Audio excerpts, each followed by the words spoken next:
morning, everybody. All right, so in a minute, you're going to hear from the mayor and the leadership of the NYPD, the police commissioner as well. I think last night is another example of why we call New York's finest. Just a tremendous job done by the men and women of the NYPD.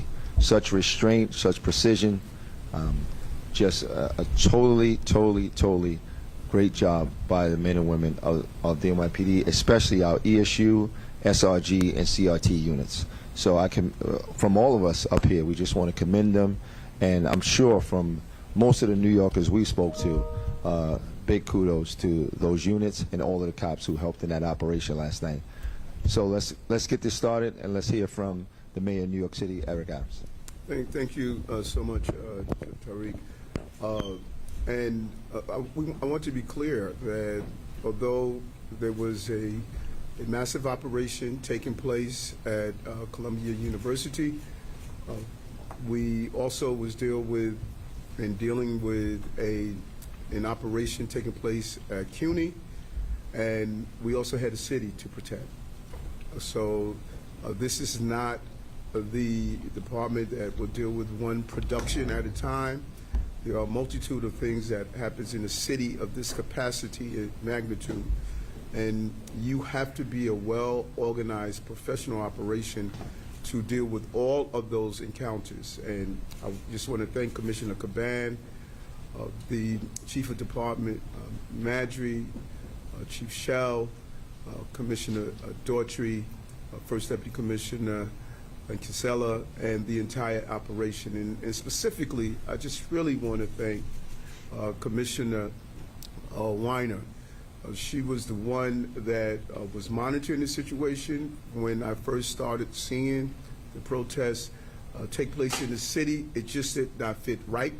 I saw similar indicators from the Black Lives Matters March when it was brought to my attention that there were those who came to the city to disrupt our city, and she was able, through her team, was able to conduct an investigation, and what I feared was actually materialized and actualized by those who are on the ground.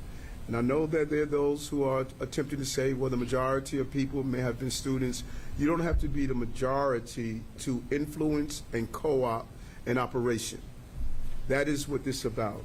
And so if we want to play the word police, you could do so. I want to play the New York City police, where we're going to protect our city from those who are attempting to do what is happening globally. There is a movement to radicalize young people, and I'm not going to wait until it's done and all of a sudden acknowledge the existence of it. This is a global problem that young people are being influenced by those who are professionals at radicalizing our children, and I'm not going to allow that to happen as the mayor of the city of New York. So the men and women of the New York City Police Department should be proud of yourself. At the request of Columbia University, after speaking with them throughout the week, at their request and their acknowledgement that outside agitators were on their grounds training and really co-opting this movement, at their request, we went in and conducted an operation to allow Columbia University to remove those who have turned the peaceful protest into a place where anti-Semitism and anti-Israel attitudes were pervasive. Approximately 300 people were arrested at Columbia and City College. We are processing arrests to distinguish between who were actual students and who were not supposed to be on the ground. And we pointed out yesterday these external actors with a history of escalating situations and trying to create chaos, not to peacefully protest, but create chaos. If you were at City College and you saw the bottles, the garbage cans, the other items that were thrown at police officers, those police officers showed a great level of discipline to not allow this to evolve to an out-of-control situation. As we pointed out yesterday, they are attempting to disrupt our city, and we are not going to permit it to happen. And we're proud to say they have been removed from the campus. The NYPD's precision policing ensured that the operation was organized calm, and that there were no injuries or violent clashes. And to be clear, this is not our analysis of what took place last night. National independent journalists acknowledged what the police department did yesterday, and they were on the ground to see it. And I want to be clear that we will continue to use this level of professionalism. And we saw the intersectionality of all the things we have been working on. Drones allowed us to do a complete analysis of the Hamilton building and the location. We were able to know how to precisely go in and conduct the operation, making sure the encryption of our radios, because they were not able to monitor and hear our deployment tactics, it allowed us to have the element of surprise that we went on the ground, training with our CRT team, precisionally knowing how to go in and conduct a professional operation.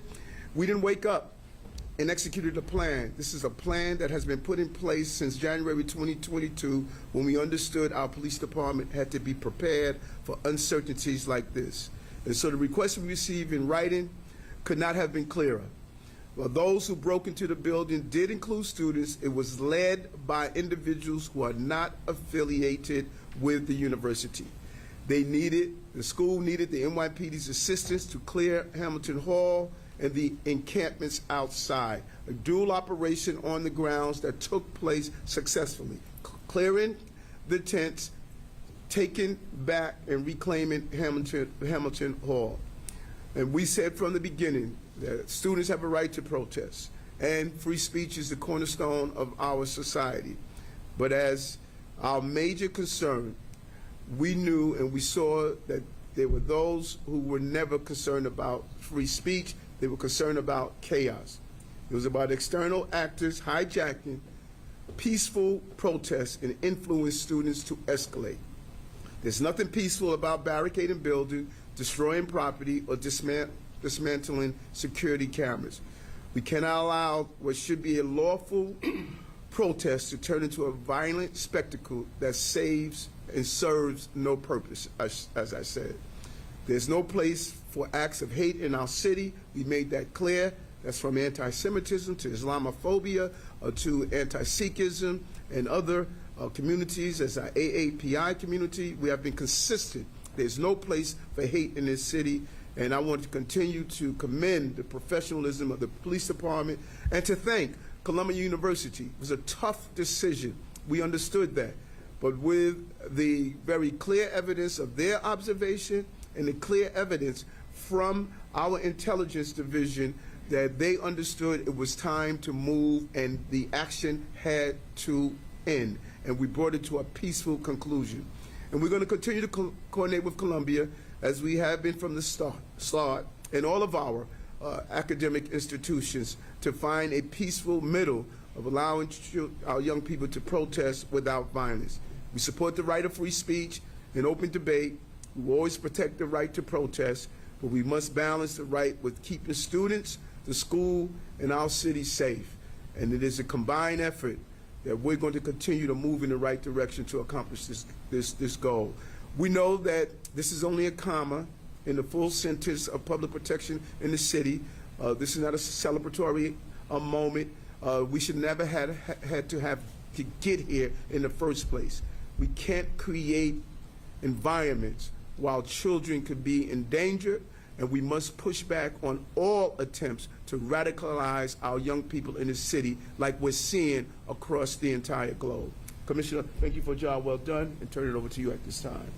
And good morning, and thank you, Mayor Adams. So yesterday, the NYPD received written notification from both Columbia University and the City College of New York. The situation on their campuses had deteriorated to a point where the safety of their students, faculty, staff, and the public was at risk.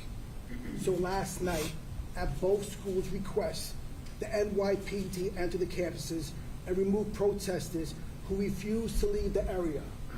Approximately 300 arrests were made, with preliminary charges ranging from trespass to criminal mischief to burglary. At this point, we're going to let the criminal justice system play out. But as we said last night, The universities worked for weeks to negotiate with the protesters, to resolve the situation, and to restore order on their campuses. But once it became clear that public safety was a real concern, especially after the protesters escalated the situation by breaking and entering into a university building, the NYPD was called in to do their job.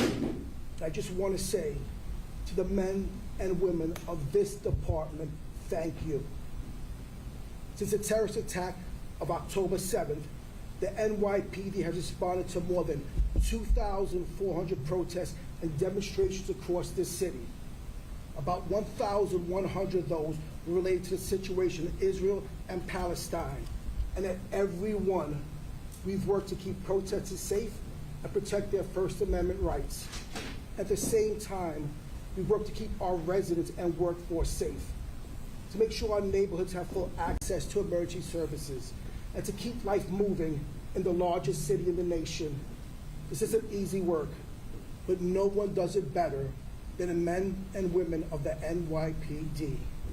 Lastly, I want to thank the officials at both Columbia University and City College for their efforts in the developing situation, their continuous and open communication with everyone involved, from the protesters to their students and staff to city officials, including the police department, was all about public safety. And at the end of the day, that's what we're focused on. Our job is to keep people in our city safe, and the NYPD is ready to do their job anywhere and anytime we're called upon. They tried to lock us out, but the NYPD and the people of the city of New York will never be locked out, and we will always work together to keep our city safe. With that, we'll take any questions. Marshall Kramer?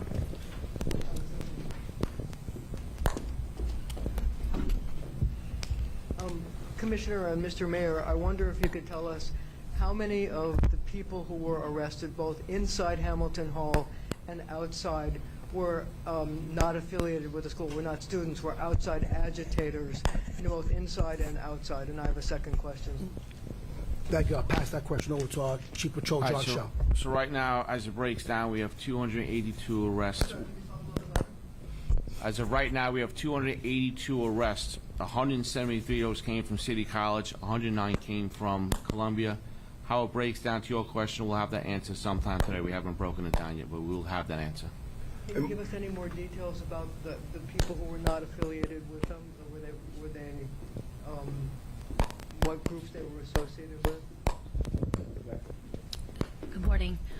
So there are a number of different individuals who we know from over the years associated with protests, not just in our city, but in other cities as well, who are linked to and who we see doing training around the change in tactics that we described yesterday and that we all witnessed. The black bloc attire, the breaking windows, breaking doors, the vandalism, property destruction, the barricading, makeshift weapons that we recovered in the encampment. And so that change in tactics, combined with the presence of known individuals on campus in the lead up to what happened in Hamilton Hall, is why we had a real elevated concern around public safety. Katie Holding? Just one moment. And, Marsha, we know that the terminology of outside agitators was used during the civil rights movement, and people attempted to show that the movement was not legitimate. So we understand that.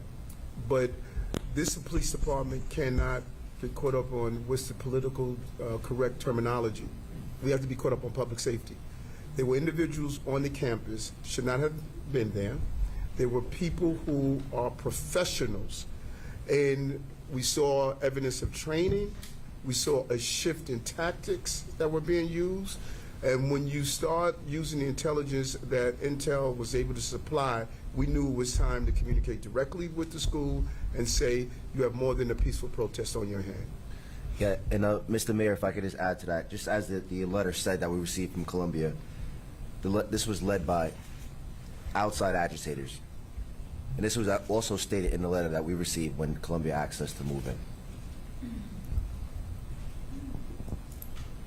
All right, I think we have a video that we want to show you before we take some more questions. So if you can play the video.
Before we continue with questions, Commissioner Shepard will just give a quick overview of what we just saw, and then we'll continue with the questions. Yeah, the reason why we just showed that video is that a lot of arrests made, almost 300 arrests made last night, and what you see is the overwhelming majority of those arrests that were made without incident. No injuries, no real scuffles with police. It was just an amazing job again, and kudos to Chief Arambulis and his team, SRG, and ESU, and obviously Commissioner Daughtry leading, and Chief Shell leading the CRT last night. So make no mistake about it, this is a very difficult operation, but we made it look like that it wasn't problematic. And the reason was the skill of the cops that were out there last night. A lot of these people would have resisted, but the way that these officers talked to them, handled them, and took them into custody, it was very professional, and the overwhelming majority of these arrests just led to a quick arrest with no incident, and then right down to MAPC where they were processed. And another significant part of the video was at the end. That's our flag, folks. Don't take over our buildings and put another flag up. That may be fine to other people, but it's not to me. My uncle died defending this country, and these men and women put their lives on the line. And it's despicable that schools will allow another country flag to fly in our country. So blame me for being proud to be an American. And I thank Commissioner Daughtry for putting that flag back up. We're not surrendering our way of life to anyone. Katie Honan? Could you just, I wanted to just double back on the outside agitators. I know you said you'd identified some people. Why is it so difficult for the NYPD to say X amount of people were outside agitators, especially since you've identified them? The mayor's been talking about them for more than a week. And secondly, blocking reporters from covering the events, then tweeting out your own videos, showing us this video. It's different than what we were seeing outside, especially the use of what seemed to be use of force from the police. Is that part of the NYPD's attempt to control the narrative, which I know some of the people in the dais have talked about before? But I guess first with the outside agitators, why is it so difficult to just say 10 people, 20 people, especially if, as you say, they were leading the occupation of the building? Yeah, so, I think it's not difficult to say that we know certain individuals. They're well known to us who have been involved in what we assess to be training, especially around a change in tactics. We're in the process of sorting through all of the data that we recovered last night. So sifting through the names of everybody and were they affiliated with a school or not, that takes time, and we want to make sure that we're giving you accurate information. But I think the larger point is really important, which is this is not about students expressing ideas. It is about a change in tactics that presents a concern and a normalization and mainstreaming of rhetoric. And I'm not just talking about language, I'm now talking about tactics, and that's what shifted our response yesterday. But a normalization and mainstreaming of rhetoric associated with terrorism that has now become pretty common on college campuses, right? You see people wearing headbands associated with foreign terrorist organizations. This happened in October when you had a viral TikTok reissuing of Osama bin Laden's 2002 letter to America. So that's a larger concern. It's separate from what happened yesterday, but they're related. We do not want ideas. We do not want campuses, which are where people are supposed to be learning and being in a conducive environment for all of the things that we do in schools, being turned into places where people are committing vandalism, property damage, and committing crimes.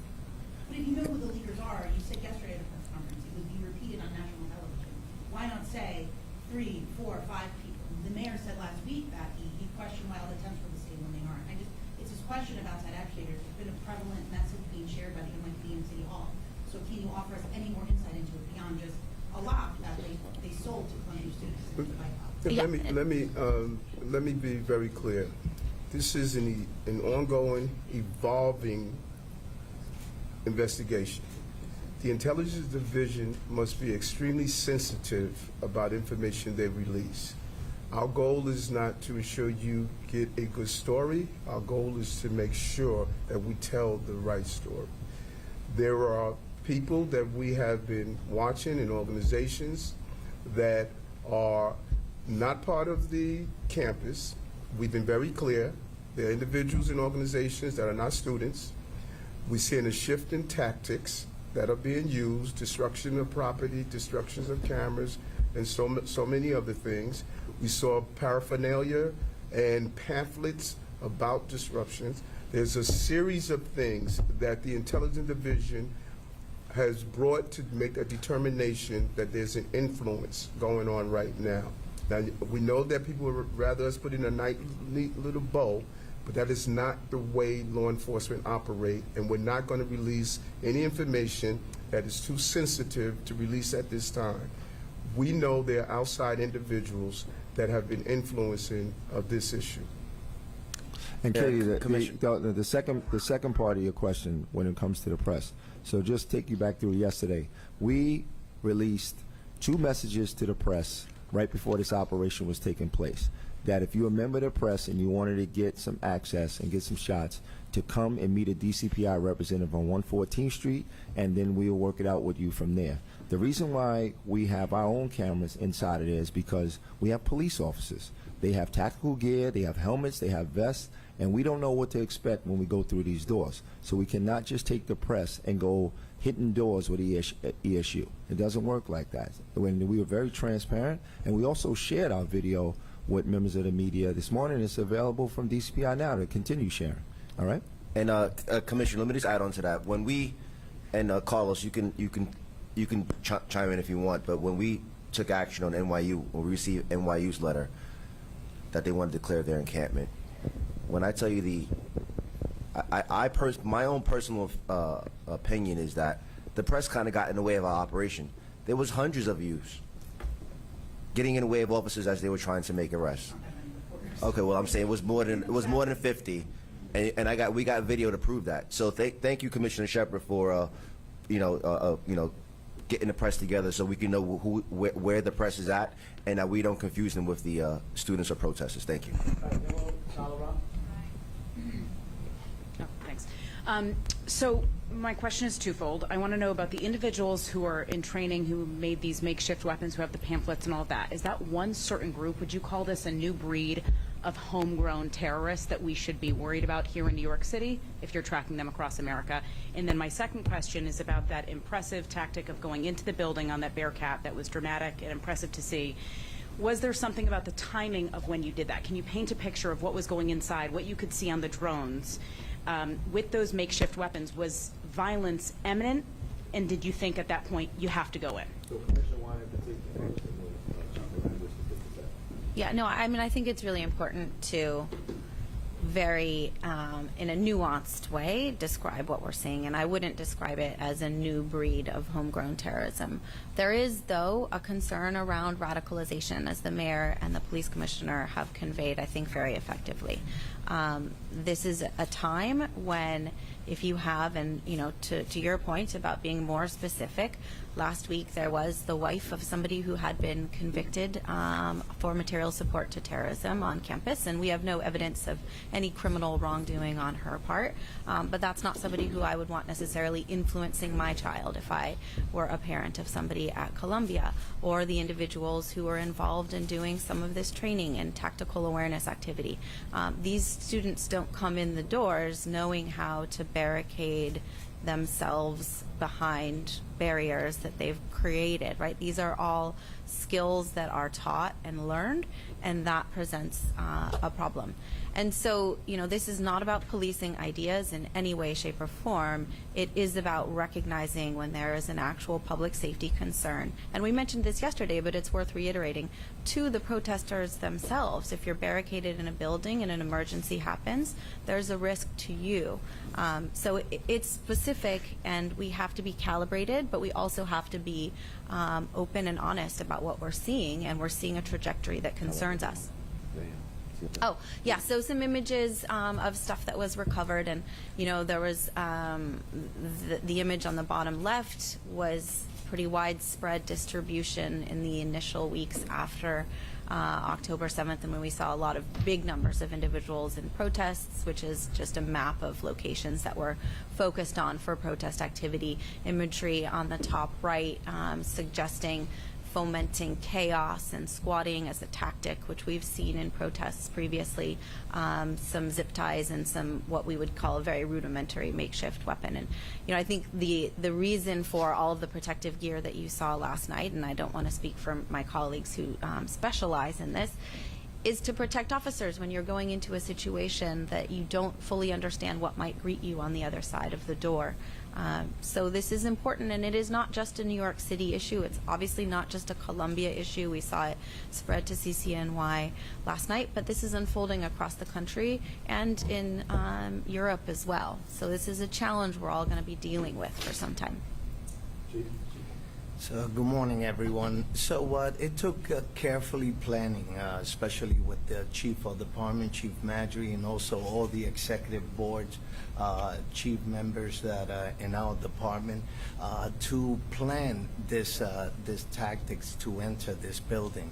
So as we saw, there was several areas where it was barricaded by several items, such as vending machines, chairs, tables, and so on. And as we enter, it was very difficult for us to get in and push our way through because they were throwing objects at us. So it was very difficult. So the amount that it took us, we went pretty quickly, but it was we tactically had every team around the building to enter that building. So there was carefully planning. Since we're on this topic, can we just go get TikTok of some of the planning? The response was enormous, and we just maybe sort of how that played out, at what point did we decide to plan for this, and how well that came together. And I'll speak to that. Thank you for just bringing that question to light. We really didn't plan for this. Remember, Hamilton Hall was just taken over recently, fairly recently, and we didn't get any requests from Columbia. As a matter of fact, I did a press conference around 11 o'clock yesterday. We did not have a request. So when I finally got to the office yesterday and we realized we had a request, we had to put a plan together fast, all right? But this is what we do. We're the best police department in the world for a reason, because we do have the ability to adapt, sit down. You know, we brought all the thought leaders in the room, Chief of Special Operations Division, Chief of Emergency Service Unit, Chief of Patrol, Chief of Transit, Chief of Housing. I had them all in the room because they have years and years, hundreds of years of experience in the room. And we had to figure out how we were going to deal with what was going on in the street, which was the first part of the plan, because we had to be able to move. We had to be able to bring the Bearcat in. All right, we had to make sure we had a clear passage for the buses. Once we had arrested individuals on the buses, there was a lot that went into it. Then we had to deal with the encampment, and then we had to deal with the building. We had to make sure we kept them separate. So the decision was made that Chief of Patrol would lead the strategy on the ground to deal with the encampment, while the Chief of Special Operations Division and the Chief of ESU would deal with the building. All that equipment you see is life-saving equipment, all right? It's not equipment to go out and hurt and attack people. That is life-saving equipment. When we have to save someone, that's the equipment that we use. In this case, we had to breach a building, a very difficult building, a building that we knew doors were fortified with vending machines, couches, metal chairs, and the students and the people who were in the building were also pushing against the building and throwing objects at ESU as they made entry, all right? For the first time in many years, we use distraction devices, something we haven't used in years. The only person in the department who's authorized to allow that is me. And before we sat down, I told the members of the ESU, try not to use them, but if we're under attack, and we have to do this not only to keep them safe, but to keep the students safe, we made a decision to use them, and that's what we did. And even prior to going to Columbia, we had to pivot because City College got violent, and we had to send some of the resources from Columbia to help deal with City College, come back down to Columbia, and then go back to City College. That we didn't plan for that, all right? But this is this department's ability to move and pivot as needed to keep people safe, and that's what we did yesterday. Yeah, I just want to add one more thing to that. We also had to secure 5 dorms of over 2,000 students to make sure they were safe, and we didn't give them the option to come out of the dorm for just that reason. So there was 2,000 additional kids on that campus that we secured. They didn't come out, and that's what added to the level of safety and success we had in this plan. Okay, we're going to take 2 more questions. Tina Moore, New York Post. Hi, Commissioner Weiner. To go back to the wife of the man convicted on terror charges, was she advising them, training them? Can you give us a little bit more on what she was doing there? So her presence was last week. It was, before what we saw over the last couple of days. And, we haven't been in the encampment, so we don't have a lot of fidelity on exactly. And it isn't just her. There was a ton of people coming onto the campus, and Columbia University described in their letter that the college had become a magnet for people from the outside. And again, this isn't just something we're hearing from Columbia. It's something that other universities have told us as well. And they know their student population better than anybody. We know the people we know. They know their community. And so this is something we are all seeing independently, is external folks. And does this inherently mean that you're going to see the kind of escalatory tactics that we saw yesterday? It may or may not. But when we do see them, we understand that there's a risk. All right, this will be our final question. Aaron Katursky. Thanks, Carla. Thanks, guys, for doing this. I wondered, maybe for the Commissioner and the Mayor, if you could just say a little bit about, prior to the authorization letter arriving, what your conversations with Columbia were like that led up to it, and then what information you were sharing and what they were telling you, and then also just your expectations on presence going forward. How many officers remain on campus? It seems like you're authorized to be there through commencement. What's your expectation about what you're going to have to do in the next couple of weeks? The Commissioner could talk about his conversations, but we have been having ongoing conversations with all of our universities. Once we picked up from our intelligence that there was a real desire to start taking over buildings and a desire to escalate what was happening already. And we spoke with the institutions and told them we're here. When you need us, we're going to pivot quickly. And I think it was clear from the combination of what Intel was able to share and the observations that the schools were making that the decision was made. As Chief Madry stated, this was a last-minute call. When we did our press conference, we did not receive a letter at that time, but I think the escalation of taking over the Hamilton building, people saw the information that the Intel was supplying. But we have been in regular contact with the school leadership, not only the president, but part of their operation management, and we communicated with them, shared information with them. As we got it, we shared it with them. So we knew the balance of not going in without being invited unless there was imminent threat. We knew that balance, and I know the commissioner can share his conversations also with the leadership. Yeah, pretty much the same conversations about students' right to protest peacefully, and obviously keeping every student, faculty, and staff safe at the schools. And I'll turn it over to Chief Department, who will talk about what we're going to do going forward as far as presence at the schools. Yep. Right after this, we're going to go out. We're going to do a assessment of the campus. We're going to make sure we speak with the campus officials, and then we're going to make a determination what kind of resources that we're going to put there. Our resources are there to support the university staff, the public safety on campus, the teachers, the faculty members on campus, just to make sure that the environment is safe. So that's what our goal is going forward.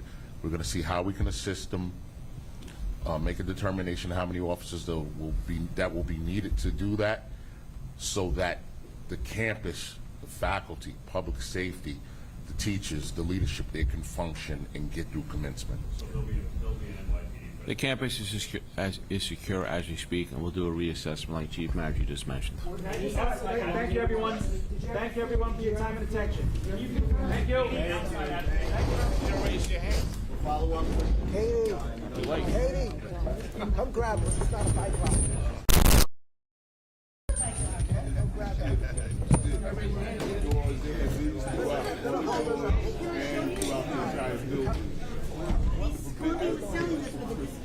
Prevent this from getting in. So before police officers